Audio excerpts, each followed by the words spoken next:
Welcome back to the IU427 garage, everybody. Today we're going to take a look at that garage door opener that I bought in Texas and finally install it.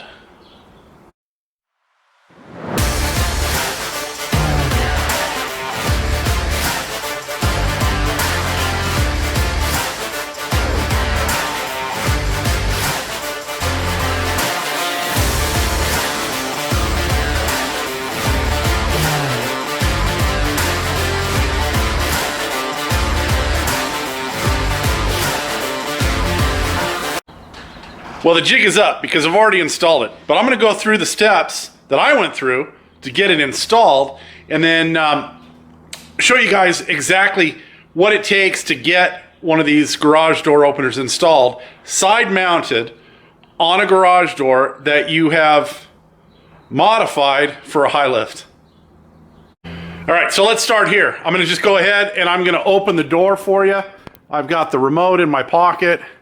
We'll hit the button.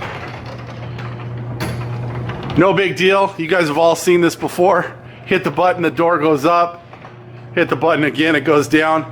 But this one's a little bit different in that we've got a high lift kit that we made. And we've got a standard garage door opener that we've flipped on its side to send the door up and down. So let me quickly go over the high lift portion of the door. I'm going to go ahead and bring the door down because it's easier to show you the rails and everything when the door's in the down position.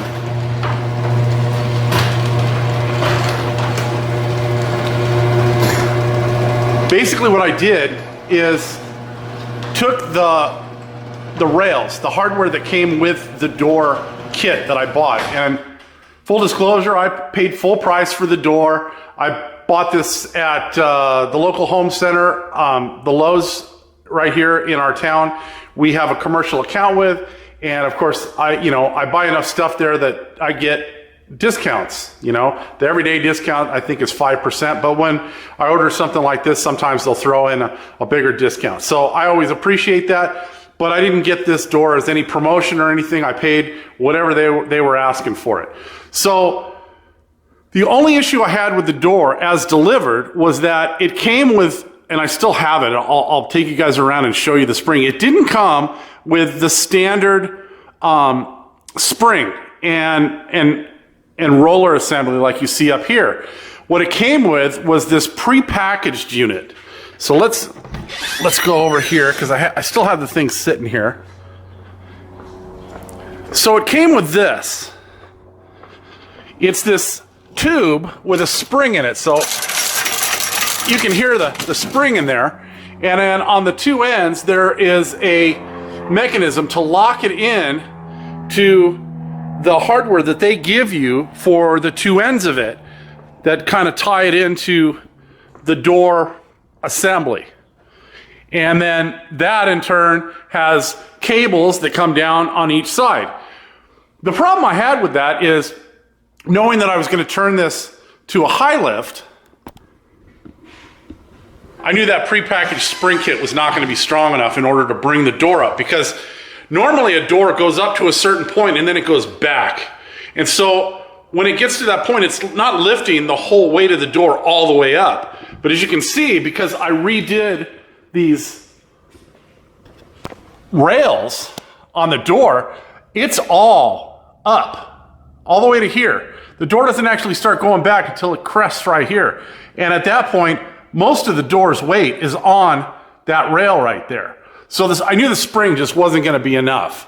So I talked with one of the suppliers on eBay, and I told him what I was doing and asked him to recommend a spring package.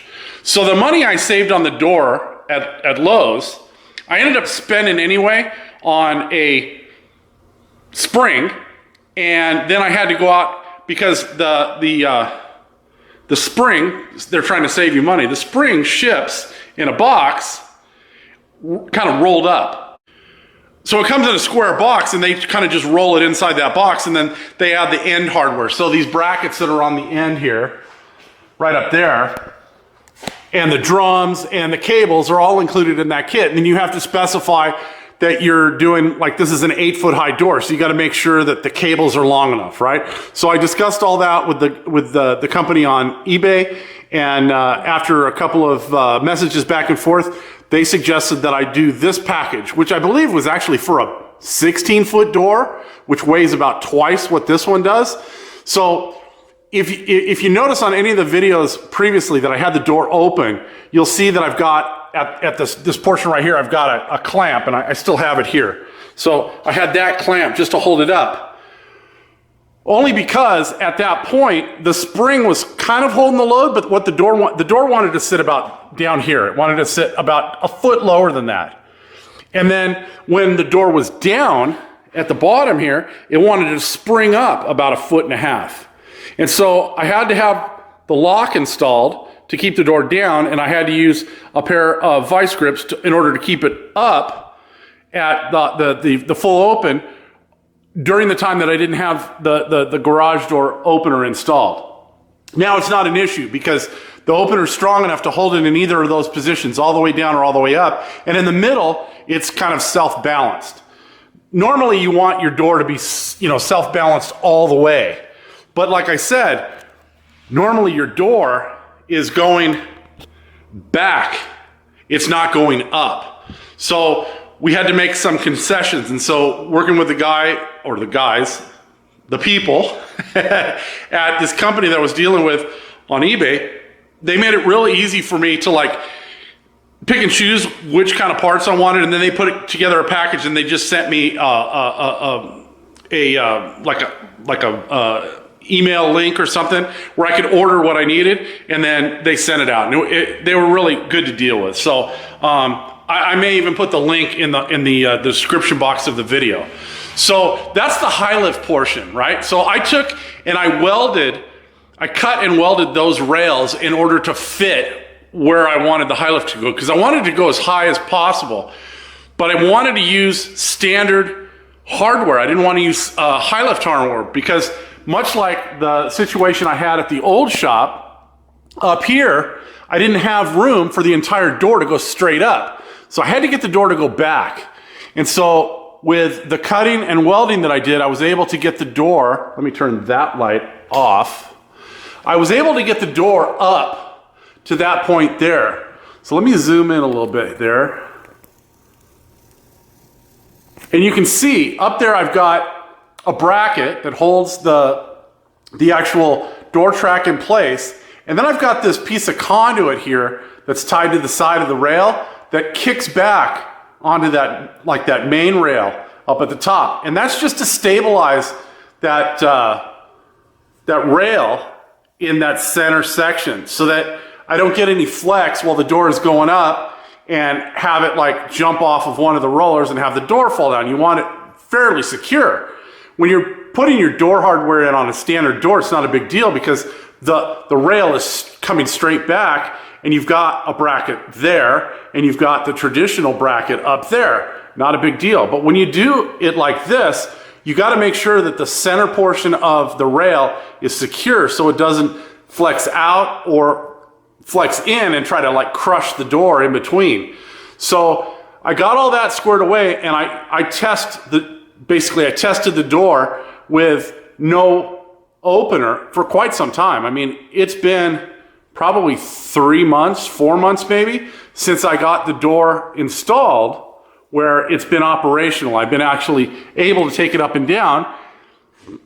And then our trip to Texas, when we dropped off the prototype, I was able to pick up a garage door opener. Now I paid the sale price on the garage door opener. It was on sale when we picked it up. I think it was $149.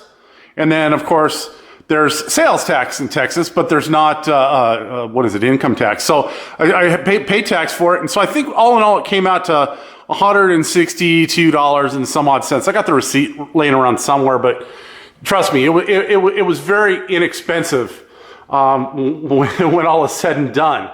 Now, I know there are going to be those questions, well, why didn't you just use a side mount garage door opener?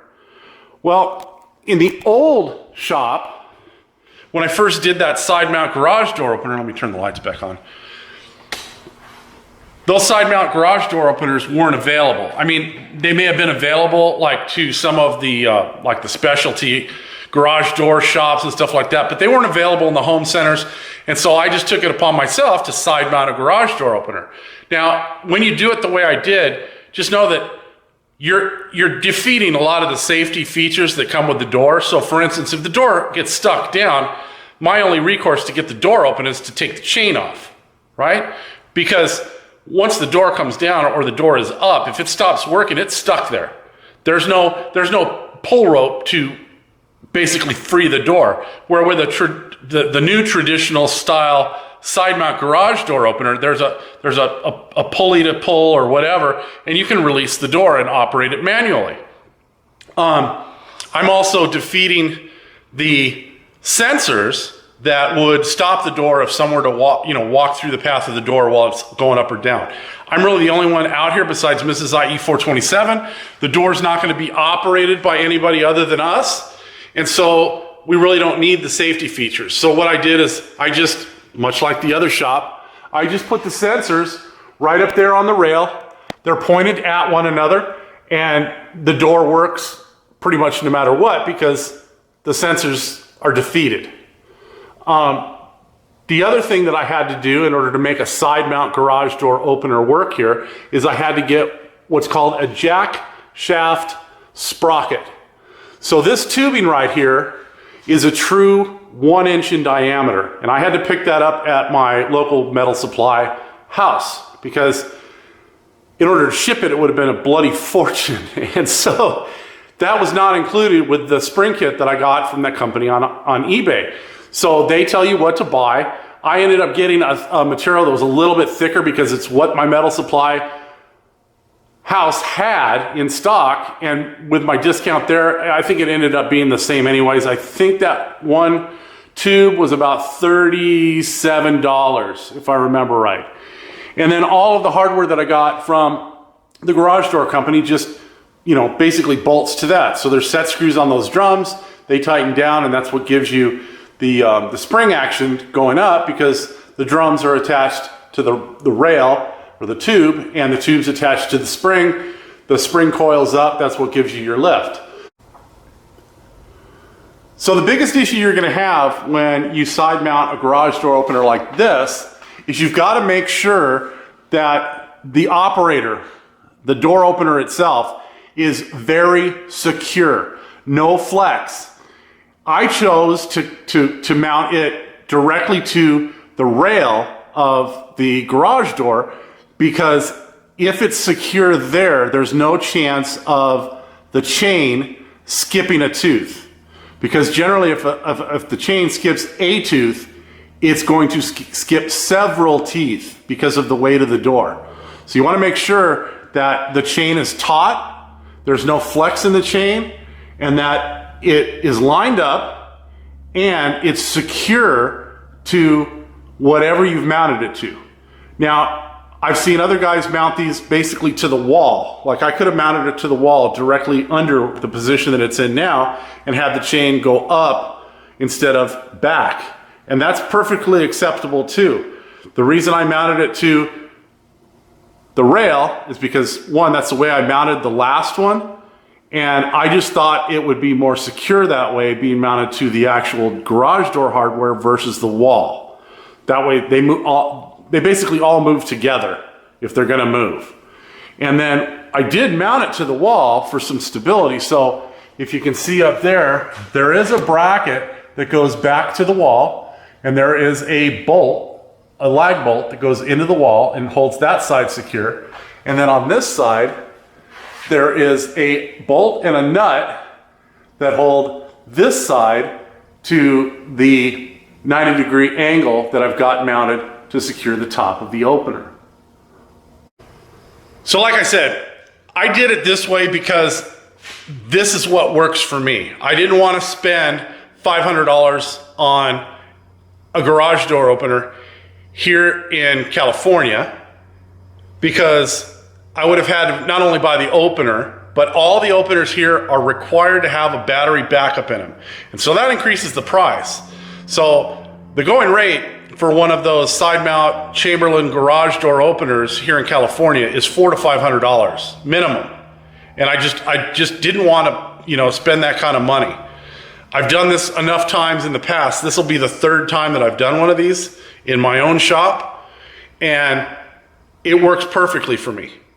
Now, what's right for you? Well, let me tell you, if I had a garage that only had one door, much like this, and I was using it to basically park my car every night, I'd get the side mount garage door opener as they come from the major manufacturers. I wouldn't mess around with one of these like I did. And there's a couple reasons for that. One, if you have a power failure, and you're in California, it has a battery backup, but if you have a power failure, you can pull the chain, you can manually operate the door to get it up, get your car out, and then later when you come home, if power has been restored, you simply re-engage the lock, hit the button, and the door will go up or down as it, you know, did before. But if you have a shop or a garage that, let's say you've got your classic car parked in that bay, or you've got the lift like I have here, and you want to just use that garage door opener for the classic car or to have open when you're working on a car, then by all means, this is the way to go. You can do it less expensive, and you can kind of figure out which safety features you want to include and which you don't. As I've said in previous videos about these garage door openers and the garage doors, I am not the safety police. We're all adults, or you should be an adult, and make the decision based upon your own personal feelings about how you want, you know, to do one of these things. This is what works for me. So I'll go ahead, I'll hit the button one more time.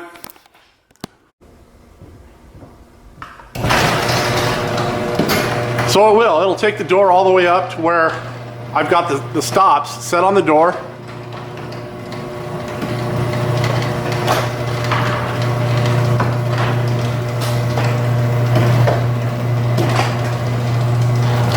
So you can see it just crests the top of that last bin in the upper track.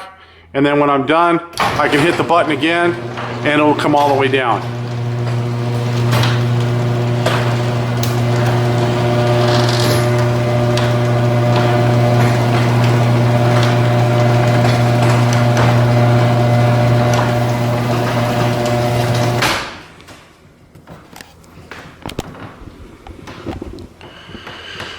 So that's it on this one, guys. I just finished this up over this past weekend.